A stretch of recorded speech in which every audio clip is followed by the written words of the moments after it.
स्वागत में जो जोरदार तालियां आप लोगों ने बजाई उसके लिए बहुत बहुत शुक्रिया। एक बार थोड़ी सी तालियां बजा दो, उसके बाद जोर से एक बार। इतना शानदार प्रोग्राम जी मीडिया ने कराया है, इसके बाद कहूँगा नहीं। मंत्री जी को सादर प्रणाम। नेता सामने बैठ जाएं कलाकार के, भाई साहब आधा काम तो हमारा हो गया समझ लो। लेकिन बहुत अच्छा प्रोग्राम चल रहा है। मुख्यमंत्री जी भी आई, उन्होंने भी बात की, तो मुझे कहा गया है कि मैं कुछ नेताओं की मिमिक्री आपके बीच में करूं, जिसके लिए मुझे बुलाया जाता है। तो किसकी मिमिक्री की जाए आप बताइए। आप सबसे पहले अमित शाह जी की। अरे बाप रे बाप रे। चलिए, मेरी बहुत पसंदीदा मिमिक्री इन दिनों भारत के लोकप्रिय गृह मंत्री आदरणीय श्री अमित शाह जी की। अमित शाह जी आपके कॉन्क्लेव में आते हैं, क्योंकि बहुत सारे नेता आपके बीच में आएंगे, जो नहीं आएंगे उनको मैं बुलाऊंगा आपके बीच में। तो आपको अमित शाह जी को बुलाएं पक्का।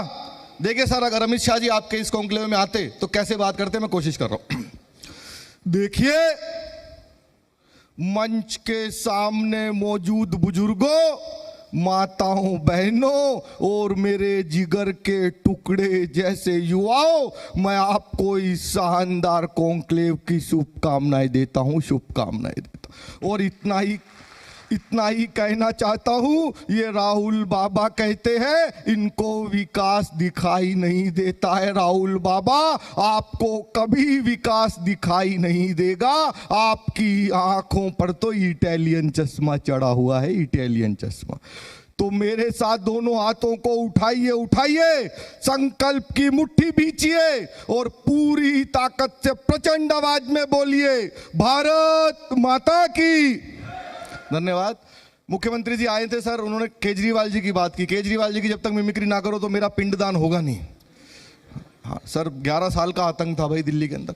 केजरीवाल जी बरी हो गए, पता है ना आपको, निचली अदालत ने उनको बरी कर दिया। तो कल वो मेरे सपने में आए थे, मेरे सपने में रोज आते हैं वो। मैंने कहा सर आप तो बरी हो गए, अब क्या करना चाहोगे। आज मैं सारे जी मीडिया के सामने कह रहा हूं, सारे जी मीडिया के सामने, निचली अदालत ने बरी कर दिया। अब ये लोग हाई कोर्ट में जाएंगे, हाई कोर्ट में जाएंगे ये लोग। अगर मेरे खिलाफ कोई सबूत निकल जाए, कोई भ्रष्टाचार साबित हो जाए, सारे जी मीडिया के सामने कह रहा हूं, अगर कोई करप्शन साबित हो जाए, सरेआम फांसी दे देना मनीष को। हाँ, मुझे क्यों देना भाई साहब। उन्होंने कहा कि 500 नए स्कूल बना दिए थे। मुख्यमंत्री जी ने भी कहा अभी कि कोई स्कूल बने नहीं थे, लेकिन उन्होंने बनाए थे। मेरे सपने में आए थे एक दिन केजरीवाल जी। मैंने कहा सर, जब वो सीएम थे, मैंने कहा भाई साहब 500 नए स्कूल दिखाओ कहाँ है। उन्होंने बता दिए। नेता वही होता है जो साबित कर देता है। मैंने कहा सर 500 नए स्कूल दिखाओ। वो एक बिल्डिंग के पास ले गए, एक स्कूल तो ये खड़ा हुआ, एक स्कूल बना दिया। मैंने कहा एक हो गया। भाई साहब 500 कहाँ है।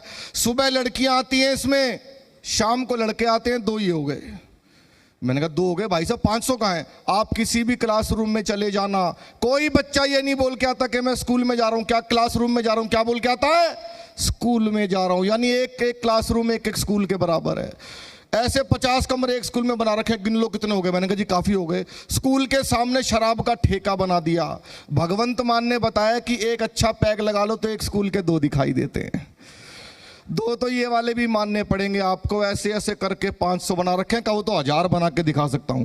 और क्योंकि माननीय मुख्यमंत्री जी भी आए थे, तो मैंने कुछ पंक्तियां लिखी थी कि लोगों ने कहा भाग्य रेखा है। मैंने कहा नहीं, ये विकास की रेखा है। लगी संवरने अब दिल्ली के भाग्य की रेखा है, मोदी जी ने खींची, ये विकास की रेखा है। सारे दिल्ली वालों के विश्वास की रेखा है, मोदी जी ने खींची, ये विकास की रेखा है। नारी शक्ति का राजधानी में परचम लहराया है, हरियाणा की बेटी दिल्ली में दमखम दिखलाया है। बेटी बचाओ बेटी पढ़ाओ की आस की रेखा है, मोदी जी ने खींची, ये विकास की रेखा है। धन्यवाद, बहुत बहुत शुक्रिया, थैंक यू।